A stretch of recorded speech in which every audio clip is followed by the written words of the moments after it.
কেন্দ্রীয় মুসলিম সাহিত্য সংঘ সিলেট আয়োজিত এক ব্যতিক্রমধর্মী বইমেলায় উপস্থিত হন দানবীর ডক্টর সৈয়দ রাগিব আলী। তার আগমনে সাহিত্য, সংস্কৃতি ও মননচর্চার এই মিলন মেলা আরও প্রাণবন্ত হয়ে ওঠে। মেলায় ডক্টর রাগিব আলীকে নিয়ে রচিত বিভিন্ন গ্রন্থের জন্য আলাদা একটি বুক স্টল সাজানো হয়, যা দর্শনার্থীদের বিশেষ আকর্ষণের কেন্দ্রবিন্দুতে ছিল। পাশাপাশি বিভিন্ন প্রকাশনার আরও কয়েকটি স্টলেও বই প্রদর্শন ও বিক্রয় করা হয়। ডক্টর সৈয়দ রাগিব আলী মেলায় পৌঁছানোর পর একটি মনোজ্ঞ সাংস্কৃতিক অনুষ্ঠান অনুষ্ঠিত হয়। কেমুসাসের শিল্পীরা সঙ্গীত পরিবেশন ও কবিতা আবৃত্তির মাধ্যমে অনুষ্ঠানকে সমৃদ্ধ করেন, যা উপস্থিত দর্শক শ্রোতাদের মনে গভীর আবেশ সৃষ্টি করে। উপস্থিত ছিলেন লিডিং ইউনিভার্সিটির সেক্রেটারি ইঞ্জিনিয়ার লুৎফুর রহমান। তাদের উপস্থিতি আয়োজনে একাডেমিক ও প্রাতিষ্ঠানিক গুরুত্ব যোগ করে। এক পর্যায়ে ডক্টর সৈয়দ রাগিব আলী তার নামে উৎসর্গকৃত বুক স্টল পরিদর্শন করেন এবং লেখক, পাঠক ও আয়োজকদের সঙ্গে সৌহার্দ্যপূর্ণভাবে মতবিনিময় করেন। আসলে বই তো জ্ঞানের স্টোরেজ।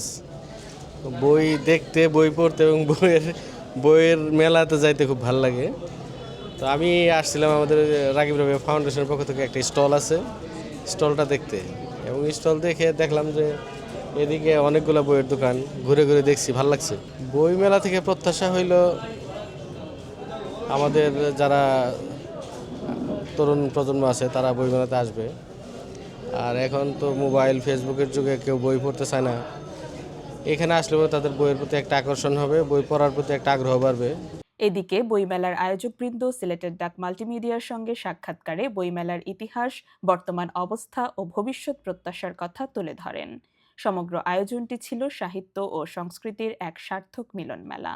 তারপরেও আমাদেরকে প্রচেষ্টা চালিয়ে যেতে হবে যাতে করে আমরা পাঠক সৃষ্টি করতে পারি, লেখক সৃষ্টি করতে পারি, এবং এটা কেমুসাসের এটা একটা বিরাট বড় দায়িত্ব। আমি আজকের এই বইমেলার সফলতা কামনা করছি। কেমুসাস বইমেলায় আগে যেরকম প্রাণ চাঞ্চল্য ছিল, একটা উৎসাহ ভাব ছিল, সেটা ক্রমশ কমে যাচ্ছে। বইমেলার জন্যে প্রচারণা আরও বেশি বাড়াতে হবে।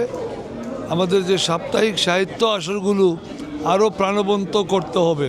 প্রতিষ্ঠান কেন্দ্রীয় মুসলিম সাহিত্য সংসদ এ পর্যন্ত 19টি বইমেলার আয়োজন করেছে। আর এই 19টি বইমেলায় সিলেটের সৃজনশীল প্রকাশনা সংস্থা পাণ্ডুলিপি প্রকাশন একমাত্র প্রকাশনী সংস্থা যেটা 19টা বইমেলায় ছিল। এবারের বইমেলাটা একটু অন্যরকম হয়ে গেছে।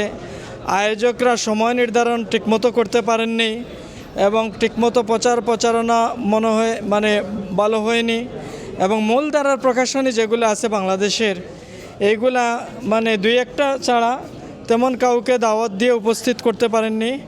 কর্তৃপক্ষগুলো সমস্যাগুলো চিহ্নিত করে সামনের দিকে এগিয়ে যাবেন এই আশাবাদ ব্যক্ত করে দৈনিক সিলেটের ডাক পরিবারকে এবং বইমেলা আগত সকল লেখক, পাঠক, শুভানুধ্যায়ীকে পাণ্ডুলিপি প্রকাশনের পক্ষ থেকে আবারও আন্তরিক অভিনন্দন, মোবারক।